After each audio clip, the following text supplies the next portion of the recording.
Hello, I am the narrator, and before this episode begins, Maddie and Dr. Von Schlumann are going to be talking about a creature so big, yet so old, you might have heard it in your childhood. Without further ado, the show begins. Good morning, everybody. My name is Maddie, and today we'll be talking about Mulgarath. What is it? And did it come from a movie or a video game? Mulgarath has some powers, and one of them is shapeshifting. He is also very intelligent and strong. Now, some of the things that he can turn into is very limited-ish. He can either turn into a human of his choice, a raven, or a snake. He also has a very destructive-like personality and has the thirst of control. Not like controlling, but like domination kind of a thing. Now, of course, this is also with the, I guess now, series of the Spiderwick creatures. So again, the movie Spiderwick. If you don't know what it is, you're in luck, because I'm going to explain the entire movie. So if you don't know, you want to watch it, spoilers. Okay, so the movie starts off with 3 kids. So they're the main characters, alright? And their mom, which is divorced, period, question mark. It wasn't really said, but it's definitely implied. They can't live in a big city anymore, so they move down to a hand-me-down house in the middle of nowhere. Well, you know how it is, with that kind of movie. Nobody gets along with each other. Well, there was a point where they heard a lot of noises rummaging through the house, and they're like, is that a rat? So, within further investigation, the main character proceeded to listen and find, and eventually found, this secret attic, which is like an office. And upon that, he found the book, which is a main thing in this movie. So, it manages to be the problem and the solution throughout the entire movie. It's brilliant. But basically, that book has all the knowledge of all the mystical creatures and whatnot. So, that's why it's kind of important. Well, of course, there's a little creature that lives in the house. His name's Thimbletack. He's a brownie. Anyways, that's not the point. Sorry, I'm getting sidetracked. Keep telling this story too many times. But basically, he tries to stop the kid from knowing more, because that is a lot of danger and potential. But he failed, and he also got spotted, he was revealed. So, little Thimbletack decided to take this at his advantage and start explaining everything and all of the danger that book holds if placed in the wrong hands, which of course are the goblins, the bad guys in the movie. Well, he was explaining it, and guess what? Got interrupted. You know why? Because his sibling, that's right, the main character's sibling was being dragged away by the goblins. So at that point, all of them now realize that there's something crazy going on. So they start freaking out, and they're panicking, they're yelling, they're the big chaos moment. And they realize they need help. So they come up with a plan of destroying the book. Plausible. So they first go to the daughter of the author.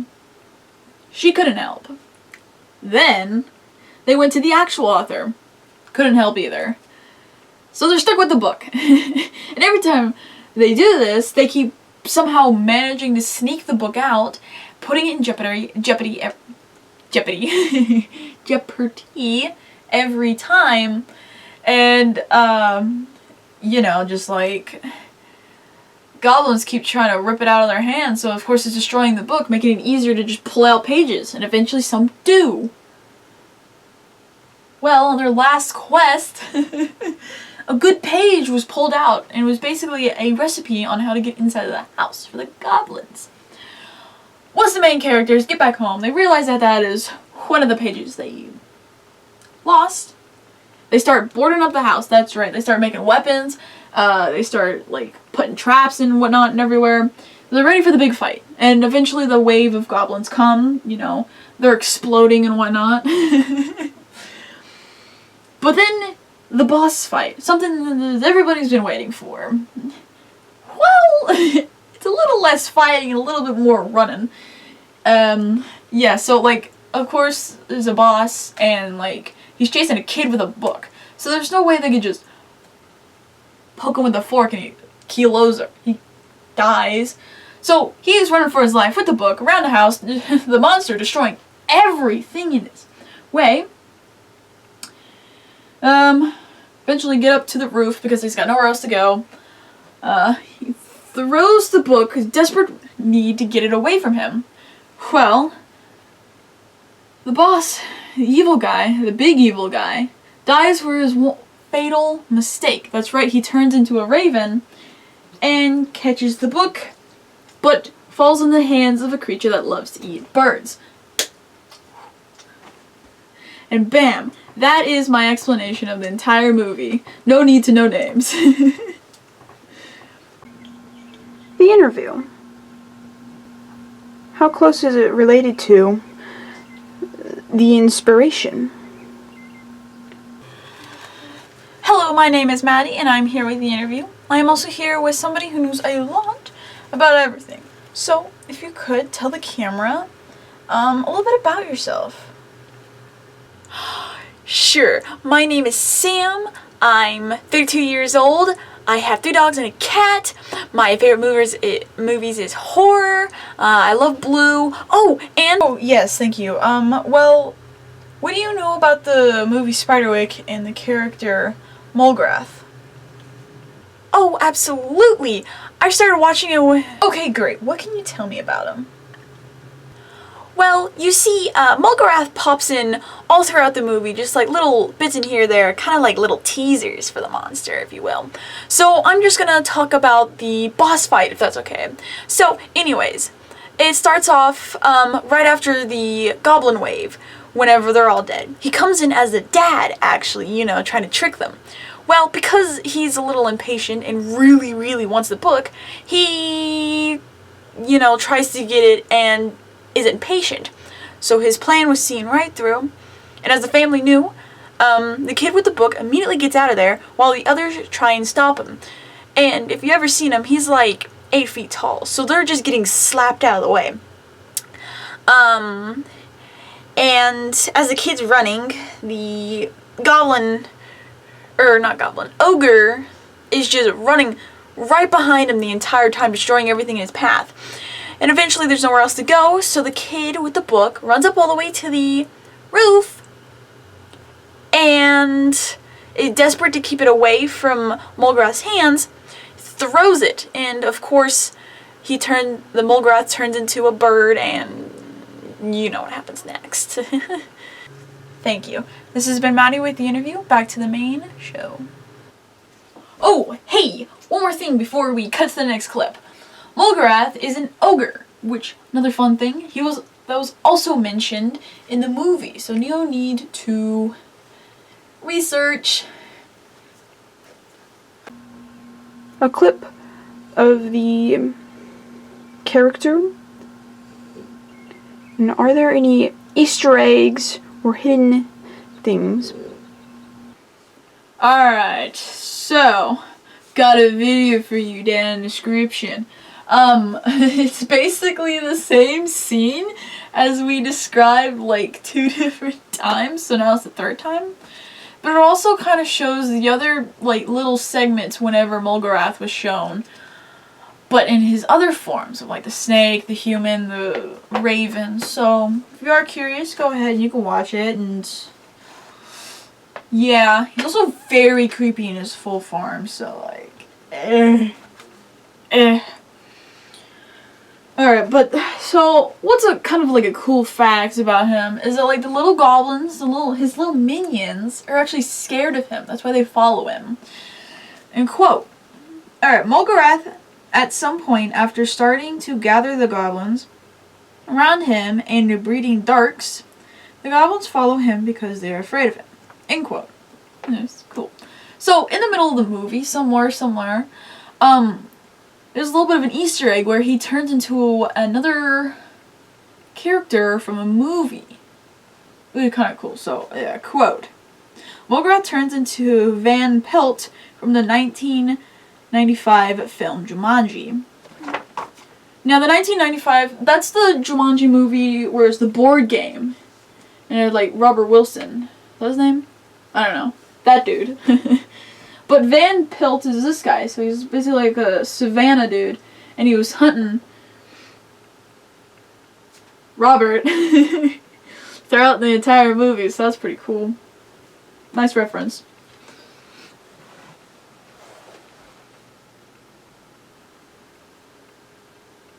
What?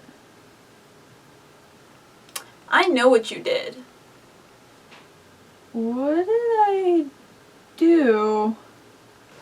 In the last episode, you did not tell me it was my part and did it. You completely skipped me. Oh, yeah. Oh. Well, did I do a good job, though? Yes, but that's not the point. The point is that you skipped me. Yeah, okay, well, to be completely honest, I forgot to tell you, so I'm sorry. Oh, sure. Good morning, everybody. My name is Dr. Von Sherman, and today we're going to be talking about ogres. Where the legend/myth came from, information about the creature. Now, the ogres are very large creatures that live all over Europe, in places like France, Britain, Scotland, and the UK. Yeah. But they probably mostly came from France. Quote, "The word ogre is spelt the same in English as it is in French, where it originates, which translates to demon." Yes. Well, way back whenever people were living in villages and there were a lot of stories about ogres, people were terrified of ogres and like the sound of them and the stories. Woo, scary. There's a reason for that. Quote, "They were known for rampaging through villages and leaving death and destruction in their way." Well, also, kind of a little bit way back when, and probably maybe even today, people who had disorders were called ogres, which is so cruel. Why? I don't know. Also, last thing, you kind of need to know about ogres. If you know anything about folklore, they're basically kind of made up to scare kids into being good. You know, afraid of them being bad or wandering off or just being a little evil kid. Well, the ogres in some of the old stories mentioned how they are dumb and clumsy, but they are somehow attracted to bad behavior. How it looks, what powers or abilities does it have? Alright, let's describe the ogre anatomy. So you can see, they do kind of resemble giants, just because they're very tall creatures. But they are also very buff and strong, and they kind of have like the same body structure as a human, just more built. A lot of times ogres will either be green or blue tint in their skin. They have hair that's most of the time very crazy looking, you know, very wild, looking like they never washed or brushed it in their life.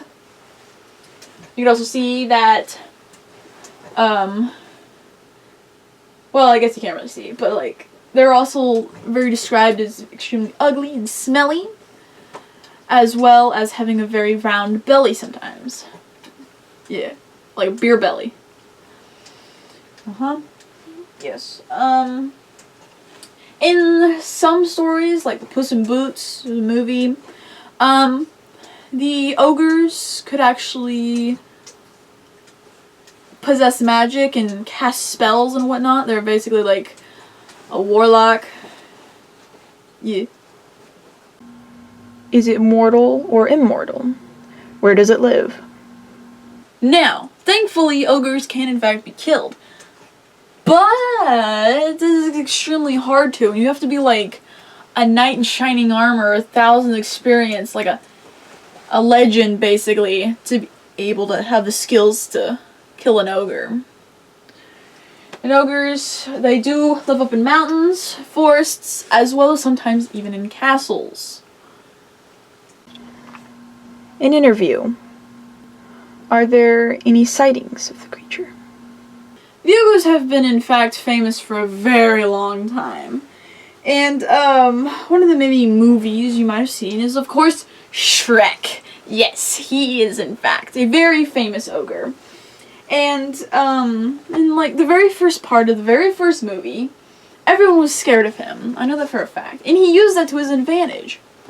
Well, according to Gail Prove, Puss in Boots was also a big thing in creating the characteristics of the ogres. Quote, "One of the most important of the storyline is that the ogres, they have overcome inhabits and castles, able to hold potions, powers, and respect, and presumably able to manage other people. Some of the other creatures that could have been a ogre is a Niflheim. Which is basically, okay, so it is the reference of the Bible.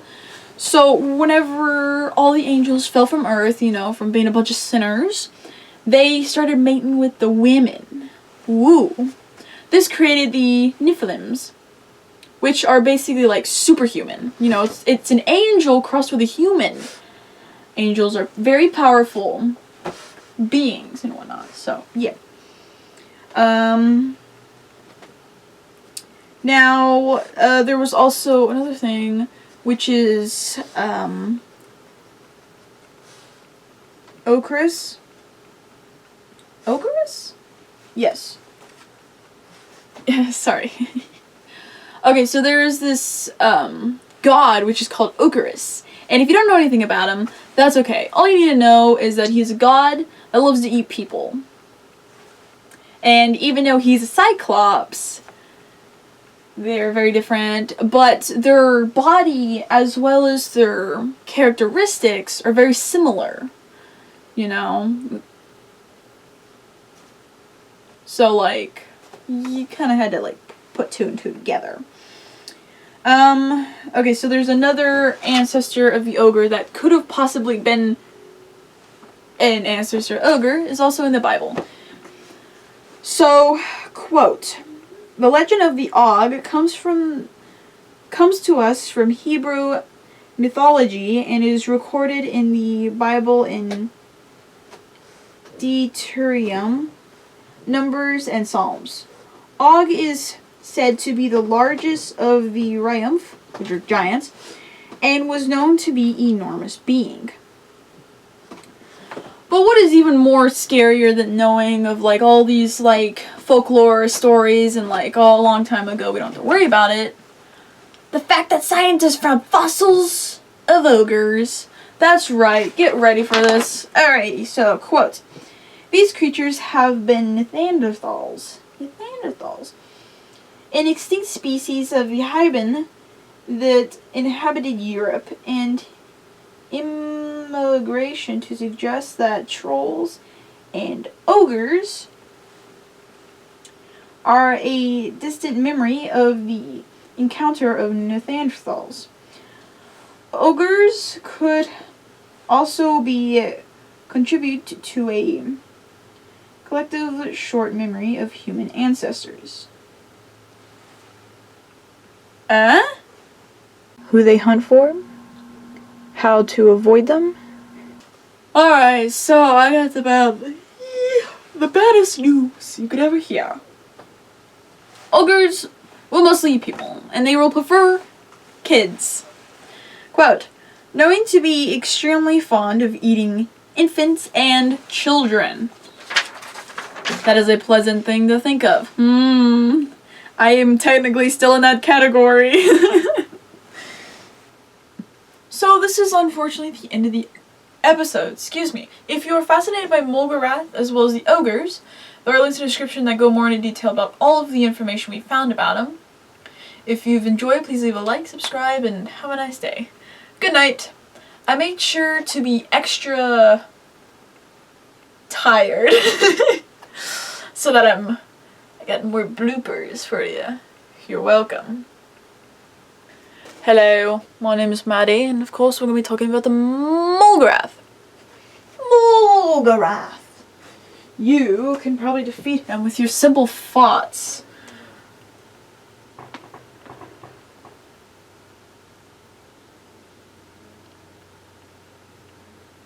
Was it fireworks?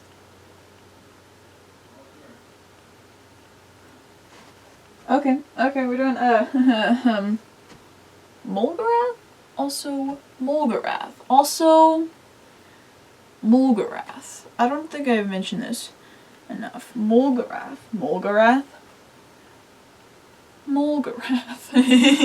Okay, sorry. I think I've said it so many times that it's funny now. Mulgarath. Anyways, okay. I kind of just explained the part that where Mulgarath is, so whoopsies. Maybe the interview will do it more detailed and put his name, and people will be like, that makes sense. That makes sense. Oh, dude, that makes sense. Can't wait to get this over with. This, I don't know, months worth of recording done so I can actually do it the fun way. Do it better. Better recording. That would be dope. But I gotta wait. Okay, so number 3 is the interview, so I'm gonna skip that. Kinda looked like I just flipped them off at one point. Nope, it was just a pointer finger. Don't worry, I would never harm you guys. I got like something weird in my eye. It feels spicy. You ever get that way? It's like a dry dust or something. It's just, yeah, I feel spicy. I don't know. It's weird. I don't have pepper in my eye. That's for sure. Or do I? I don't know. Ah, Lucy. Gee whiz, we got you off of those beans.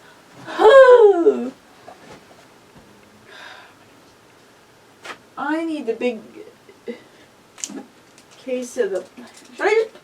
I'm afraid of, like, if I strapped a balloon on your butt, by the end of the day, will it or will it not be filled?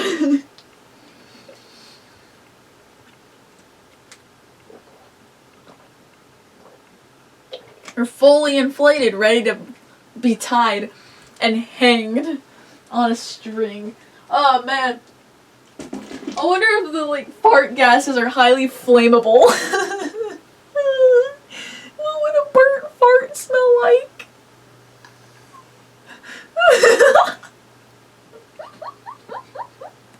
A burnt fart? Oh my goodness. That's probably worse than like burnt hair or something. I don't know. Can't stop thinking about that now. A burnt fart.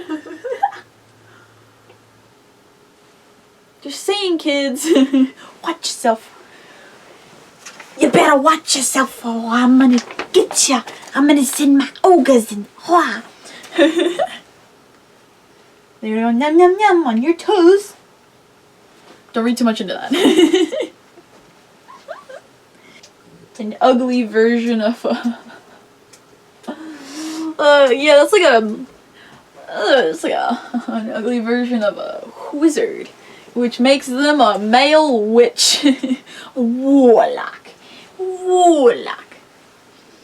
Yeah, you know how witches are sometimes very ugly looking. They're the ogres. Male witches. Aha, you're a witch. Woman, you know how to read?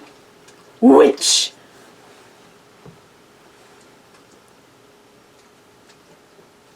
Lucy, are you a witch? Or are you a warlock? Alright. She's neither. You're clean. You won't get burned. Today. Yep. Alright, cool. Now number 7. Oh, goody. Excuse me. Whew. I get the nervous burps. No, I don't. No, I do. Alrighty. I request my drink of drinkingness. It's the quenchiest. Nothing like...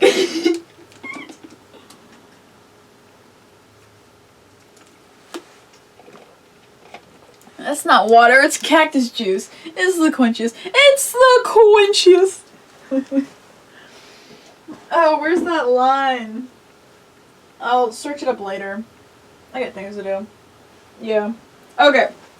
Scientific name. You are a woman. This is the end of the video. End of the video. End of the video. Pew pew. End of the video. End of the video. This is the end of the video. Pew pew. Pew pew. Pew pew. End of the video. End of the video. End of the video. Oh oh.